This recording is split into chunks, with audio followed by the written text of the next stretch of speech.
Hey everyone, it's Kelly. Welcome back to my channel. Today's video is going to be all about my go-to recommendations for certain genres of books.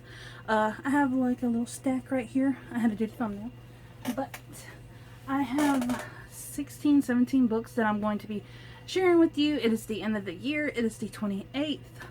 And these recommendations, you can use them for your the end of the year Goodreads challenge, or to jumpstart your 2022 Goodreads challenge, or reading whatever. If you don't do Goodreads, you don't do Goodreads.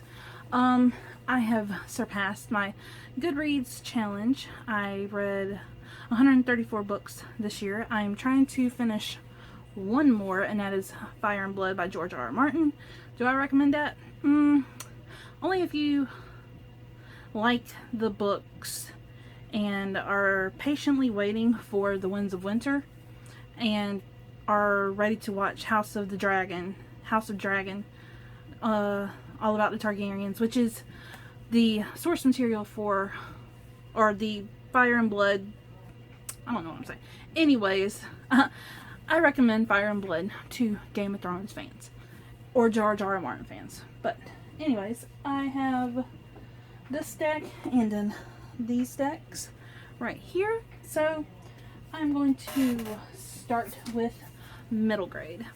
I have two middle grade books right here by the same author, by Corey Leonardo, and these are her only two books, and I absolutely loved The Simple Art of Flying, which was her first book. It's all about two African gray parrots who are born in a pet store, and Alistair, the boy, he hatched first all on his own, and then his sister Aggie, she didn't hatch very well, and she's always been a little sickly bird, and so one day she gets sold, and he's trying to find her and to escape so they can live in paradise. And eventually he gets bought by a little old lady, Albertina Plopke, who I absolutely love. And yes, it is very funny and it's very heartwarming. And yes, so I read this when it came out. This came in my daughter's Outcrate book. We all loved it. And then this one I read this year, and I highly recommend. If you have not picked up The Hedgehog of Oz, what are you doing with your life? Go pick it up. It is a Wizard of Oz retelling involving animals.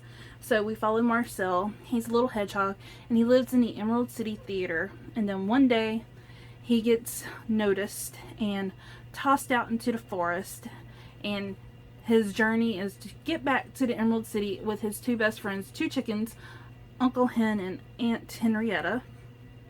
And I think those are their names. And he meets the Mousekins along the way, and the mayor's daughter, Scout. She goes with Marcel to help him get back to the Emerald City Theater, and then they meet the grumpy, all broken-hearted squirrel, Ingot, who I absolutely fucking love. And then the last little one is Tuffy, who is not so Tuffy. And he's a little baby raccoon who is separated from his mama, and they have to get him home, and they have to watch out for Wicked Wing along the way. And this book made me cry, not once but twice. And Marcel, he's just wanting to get back to his Dorothy, his owner. And I will never look at my daughter's glow-in-the-dark stars the same way again. So yes. And popcorn. The smell of popcorn was very much a theme in this book, and I ate my fair share of popcorn while reading this book to my kids. So yes, here are my two middle grade, and highly recommend. Pick them up, please. Next one is an adult contemporary, more like chick lit, and it is very fast read. So if you were looking for a book to like read quickly for those end of the year challenges, then I suggest 10 Reasons Not to Fall in Love by Linda Green. And This woman, it takes place in Britain. This woman, she is going back to work after 2 years of maternity leave, and she works at a news station. And her ex, her baby daddy, is her new boss.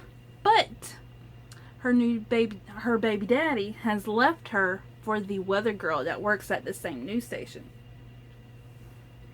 And so she makes a list of 10 reasons not to fall in love. She's a single mom, and then along the way, she meets this guy who lives on a houseboat. His name is Joe. Yeah, and no, her name is Joe. And then the guy's name is Dan. And so Dan lives on a houseboat and he makes balloon animals. That's his job. He just makes balloon animals. And then throughout the book, we get his backstory of his abusive childhood and neglectful childhood. And I just freaking love this. I love Dan. I want to go on his houseboat. And I want a sequel of Joe and Dan's relationship. And yeah, it's just great. Highly recommend. Lena Green's writing is fan-freaking-tastic. So, highly recommend. Okay, this one is an adult thriller, and if you are having James Bond withdrawals after seeing the new James Bond movie and can't watch it anymore after multiple watches, I haven't seen it yet, which is bad. But anyways, so if you are having James Bond withdrawals or just like spy, thriller, espionage things, then I suggest The Kill Artist by Daniel Silva. This is book 1 in a multi-book series. It's like 21 books now. It's called the Gabriel Allen series, and we follow an Israeli spy named Gabriel Allen, and he is an art restorer. He's a former spy, but he left the business when his wife and son were killed in a car bomb, and he doesn't want nothing to do with the business anymore. And then his old handlers bring him back in and say, if you do this last job, we won't bother you no more. And so he is restoring this well-known piece of art, and then he has to leave suddenly to do this job, so he'll be left the fuck alone. And he gets the kid across the street to keep an eye on his house, and then eventually he helps his kid. And it's just, I need to reread this because I started the series reading the series out of order. I found book 5 and 7 at a store, and I read book 7 first and then book 5, not knowing that it was part of a series. And then, but you don't need to read the series in order, in my opinion. Book 1, obviously, you need to read first because it gives you information along the way. It gives like little info dumps and little synopses in future books about what has happened. And so, yes. And he meets his future love interest in this one, which was, it answered so many questions and then it brought up more questions. So, yes. Highly recommend if you are into spies like me. I love James Bond.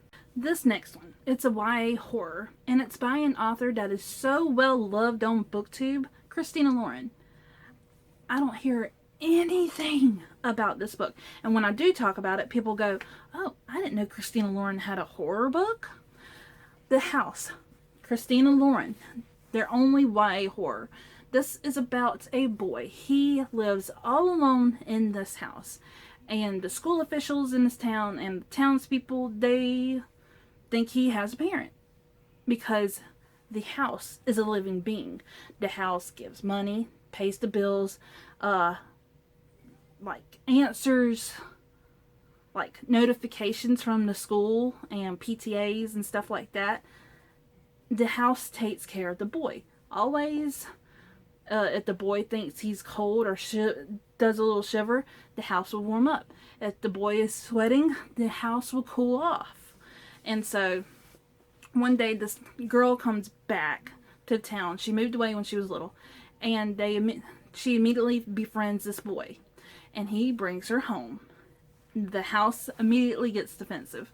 And does anything and everything in its power to harm this girl to keep her away from this boy, because the boy is all the houses. The house doesn't want anything to come between him and it. And so we figure out what happened to his parents, and it's just great. I fucking loved it. I wish that Christina Lauren would do a sequel to this, but I am content with how it ended.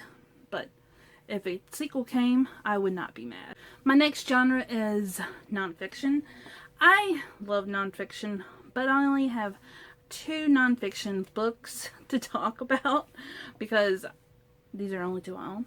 So, first one is American Wolf by Nate Blakesley. This is about the Yellowstone wolves and how there's back and forth in laws to put them on the endangered species list and then take them off in the endangered species list. And it's about, we follow this park ranger who he looks for the wolves. He knows which pack is which, who's the alpha of each pack, and who breaks off from the pack, which daughter forms her own pack, and who has territorial fights and disputes, and whose territory is who. And so we're following park ranger. He is mostly concerned about she was a well-known wolf, and 06, and she was tagged. She had a tracker, and she would go all the way up to the Rockies in Canada, and then, like, I think, but it talks about the introduction of wolves in the Rockies and how they just stayed in the Rockies, and how the landowners were wanting to hunt these wolves, and they couldn't because the wolves were endangered species. The wolves kept stealing their livestock and killing the cows and sheep, and they were also killing the elk, and the hunters wanted to kill the wolves. And so eventually the wolves were taken off of the endangered species list by Trump. It was in a bill that was completely irrelevant. That's what the American government does. They put shitty inclusions in bills that have no meaning, like relevancy, in this bill just to get it passed. Because who's going to read an 800-page law and look for this wolves taken off endangered species list? One sentence in 800 pages. Who's going to look for that? Nobody. And so, and it talks about the killing of 06 and how it was legal, and how after she was killed, how all of these environmental groups protested, and how I think the wolves are back on the endangered species list. But yeah, it's a true story of survival and obsession in the West. So if you like wolves, or are interested about how an animal gets put on the endangered species list and how they get taken off, definitely read this. The next one I read after I watched the movie. I saw the movie right when it came out, the day it came in theaters, with one of my best friends, and I had a newborn at home. I just needed a break, so my husband, he stayed home, and me and my friend went to the 10 o'clock showing. It was the last showing, and we sat and watched and loved Julie and Julia by Julie Powell. This is a memoir of a woman named Julie Powell. She is stuck. She's in a rut. She's contemplating her life, and she starts this blog, a food blog, where she takes Julia Child's cookbook and makes every recipe for 365 days for a year. And she documents the ingredients, how she does it, how long it took, if she burnt, if it didn't set right. And then eventually, nearing the end, Julia Child notices, or she's notified that Julie Powell is recreating and like living vicariously through her cookbook. And Julie Child just hates it. Also, in the movie, we get Julie Child's life, of how she was living in France and she went to this cooking school, and that she was put in the women's class to learn how to boil water. And she was just, I know how to boil water. Anybody can boil water. And then she was put in the men's course, and she like dominates the men's course. So I haven't read this since 2009. So I am not really sure. Yeah, I don't think it has Julia Child, like, her life in it. I think the movie just took bits and pieces from novels about Julia Child. And yeah, this is one of my favorite movies. Amy Adams, she became one of my favorite actresses when I saw this. I have a classic that you can just fly through. I recommend the audiobook. And that is The Picture of Dorian Gray by Oscar Wilde. I bought my own copy back in November, and it still has not arrived yet. Books a million. Get your shit together. But yes, Oscar Wilde, he wrote The Picture of Dorian Gray. And it's about this man in Victorian England, or I don't know. He lives in England, and he's getting his portrait painted. And he meets this high lord who's like all up in arms, and he's part of the Hellfire Club. And he makes this comment while Dorian is getting his picture painted that, oh, you will grow old, but your portrait will stay the same forever. Will always stay young at that exact age. And Dorian Gray starts, his wheels start turning. And so he makes this wish that the picture will grow old and Dorian Gray will never get old. And so it comes true. His portrait starts like aging with every sin that Dorian Gray commits. And oh my god, I read this through audiobook. I was reading it, and then I realized that the narrator for the audiobook was Ben Barnes, who plays Dorian Gray in the movie Dorian Gray. And I really enjoyed this. And then I watched the movie afterwards. It was fucking great. If you don't know who Ben Barnes is, he's the Darkling in Shadow and Bone, in the TV show. But yeah, highly recommend this classic. Like I said, it's very short, and just listen to the audiobook, and you'll be soothed by Ben Barnes' voice. Yes. So now, I'm going to get into my historical fiction picks. These are some, yeah. So the first one of the historical fiction is The Heart's Invisible Furies by John Boyne. Like thick, so I read this in 2 days because it was good. It was a page turner. So this is about a little boy named Cyril Avery, and he was adopted by this wealthy family, the Averys. And all his life he was told by his adoptive father, you are not a real Avery. So he's been told that all his life.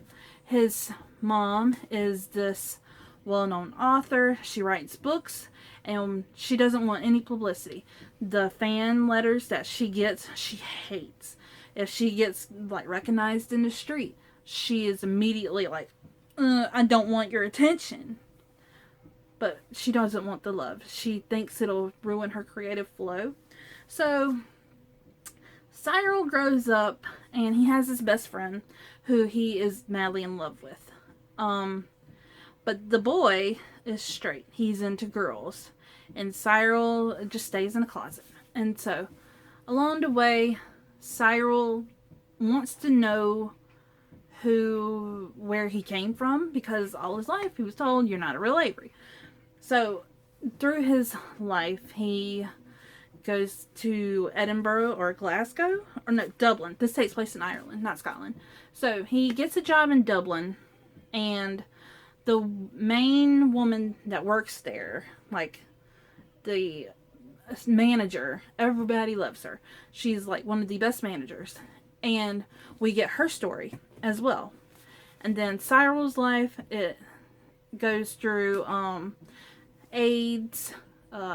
He goes to Holland, where one of his boyfriends grew up. He goes to the Anne Frank's house, and he is in New York around the time of the Stonewall riots.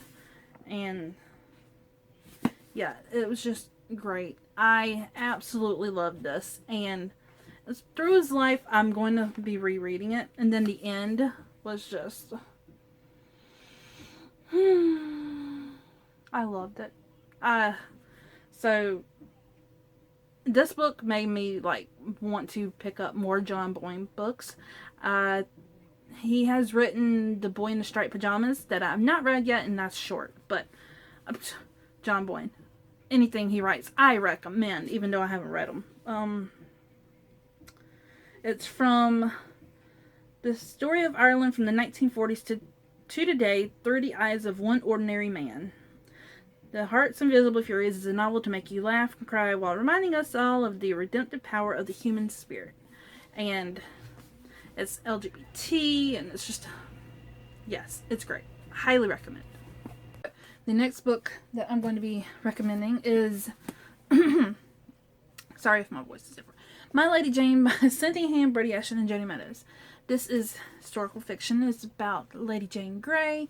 And it's kind of fantastical. It's got some magical realism elements, like shape-shifting. And so this is about Lady Jane Grey. She was the 9-day queen in England. And alright, kids out of the shower. Okay, so this is about Lady Jane Grey. And she was a 9-day queen, and then she was off with her head. Well, this is a reimagining if she kept her head. So she gets married and to a guy who can't control his animal form. He's a horse. And this is the first book I ever tabbed. I absolutely love this book. If you're looking for a laugh, then I suggest picking this up. And it's a quick read. You won't want to stop reading. You'll want to like keep reading all about the antics and what's going to happen next. Who turns into what. Who's the little ferret. It's just great. I've read My Plain Jane, which is about Jane Eyre. And that one was okay. And I need to read My Calamity Jane and My Contrary Mary. The Lady Janies, they take historical women figures and like reimagine their lives, and they just do a great job. And then they add like little notes and stuff. It was funny. So yes, highly recommend if you have not read this yet. And then one of my favorite books of the year, it's House of Rujo by Jenny Jekyll. And this is a epic family saga. We start on the island of Martinique on a sugar plantation, and we follow two slaves, a Beji and a Dunby, and they're brother and sister, and it just follows their lives. A Beji becomes like the healer, and she does the magical healing, and then she teaches, she passes her teachings on to other slaves and other plantations to those slaves. And then we also follow Dunby's daughter, who his wife dies in childbirth, and she gets sent to the other plantation on another island, because not another island, on the other side of the island, because there's another woman just had a baby, and so she's able to feed the child.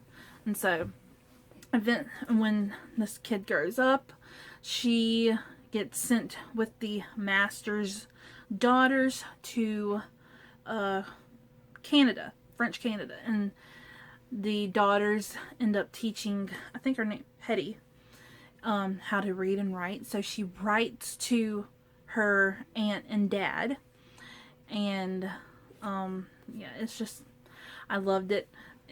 I fell in love with every single character. Their stories meshed. Each part is a different character of the family.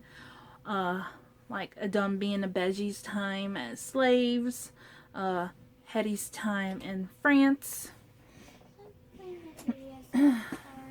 She meets a apprentice named Dax Rujo, and he buys her freedom, and then they get married, and they have their own family, and then like members of that family, they have their own one of the dads, his wife dies, and he eventually explores his sexuality and falls in love with this guy he meets.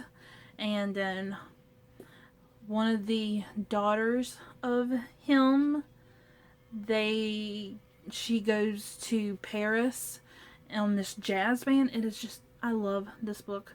And the sequel, this book came out in 2018, and the sequel to it just came out this summer, called Boy Falling, and I have not read it yet. Oh my god.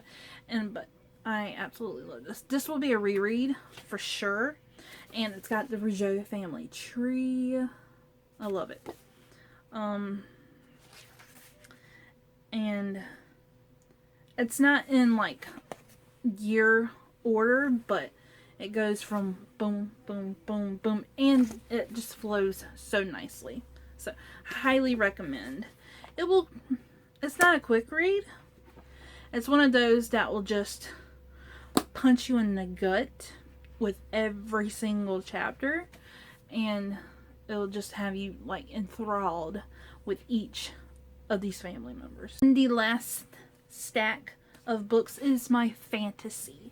I read a lot of fantasy, but these 4 right here are the ones that came to mind when I decided to do a go-to recommendations video. So the first one is The Bone Charmer by Brianna Shields. I got this in 2019. I read it, and I didn't read the synopsis. I didn't know anything going into it, and what surprised me the most, what my favorite aspect of this was, it was in the synopsis. And when I did talk about how it was my favorite part and how it like hooked me, people were like, well, it was in the synopsis, how did it surprise you? I don't read synopsises for this reason. And so this is about a girl named Saskia, and she has a special bone reading done by her mother, and all 17-year-olds have this bone reading to determine, are they going to be apprentices or go to this special school.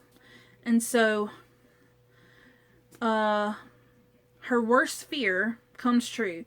She receives a reading that she is going to be a bone charmer like her mother. And then the next chapter, and she is back at this reading, and she gets a completely different. The sequel came out last year or this year. I forget what it's called, and I haven't picked it up, but I do highly recommend. Like I said, if you like listen to me in this video, movie. If you listen to me in this video and then you go to pick this up and then you completely forget why, then you'll be reminded. But yeah, I really enjoyed this when I read it. If I read it again, maybe I would be different. So I don't know if this is like a go-to recommendation, but I enjoyed the parallel worlds and the split. So I recommend. Do I highly recommend? I don't know. But I do recommend that y'all read this. This one is a series. I'm going to be holding up the first book. And that is Ash Princess by Laura Sebastian. This is about a girl. Her kingdom was taken over by this king who like depleted all the resources of his kingdom. And that's how his kingdom and citizens survive. They use up all the resources and then they invade other lands and take over. So this princess, she watched her mother be murdered in front of her, and she was left as a hostage And so she is now known as the Ash Princess. She has to wear a crown of ash every time. And every time she moves or walks, ash falls onto her face and like dirties her up. And her people have been enslaved, and they have to mine these gems that give power. Only her people are able to like use this power effectively. She has to watch the people of Astria mine these gems and lose their mind in the process because they can't be around it too much if you haven't been trained to control it. And the people that invaded her country are like wearing these jewels and jewelry, and it's not affecting them. And so she decides to just plan her escape, as all captive princesses do. And this was really good. Highly enjoyed it. The cliffhanger at the end was good. It does have like romantic aspects, but in the rest of the series, the romance doesn't play a part. I mean, it's not the main focus. So I really enjoyed this series because of that. I'm into fantasy. This is a retelling of Alice in Wonderland, Queen of Hearts by Colleen Oakes.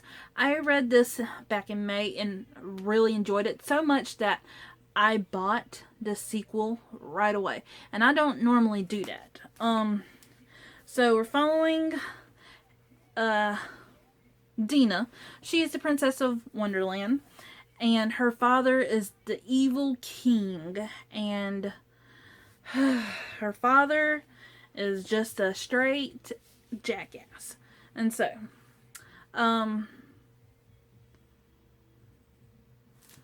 one day she is learning, she's training to be queen and what it takes. And then one day this girl shows up and says, "Oh, I'm your long lost daughter from your paramour of your tryst." And the king accepts her. And then he actually admits his infidelity to his people.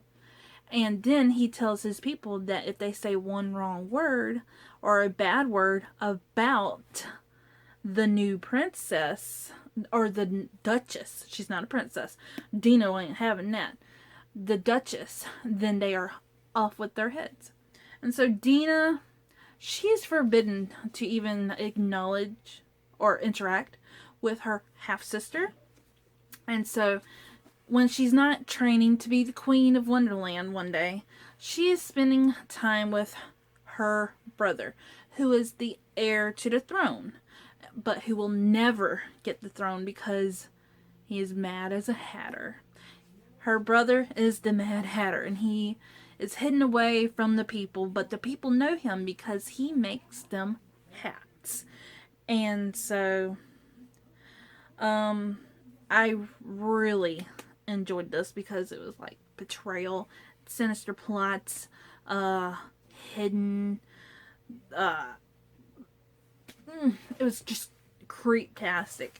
There was a black tower where all 80 prisoners were held, and she goes up to see the worst prisoner of all, and it just reminded me of some other books and shows that I watched that I really, really like, and yeah, that's why I picked up the sequel. This is it for this go-to recommendations video. I hope you enjoyed. It's a long one. I didn't talk about some of the books on my list, but if you want to see a part 2, then let me know down in the comments. But if you like this video, please give it a thumbs up, hit the subscribe button, and I will see you on my next video.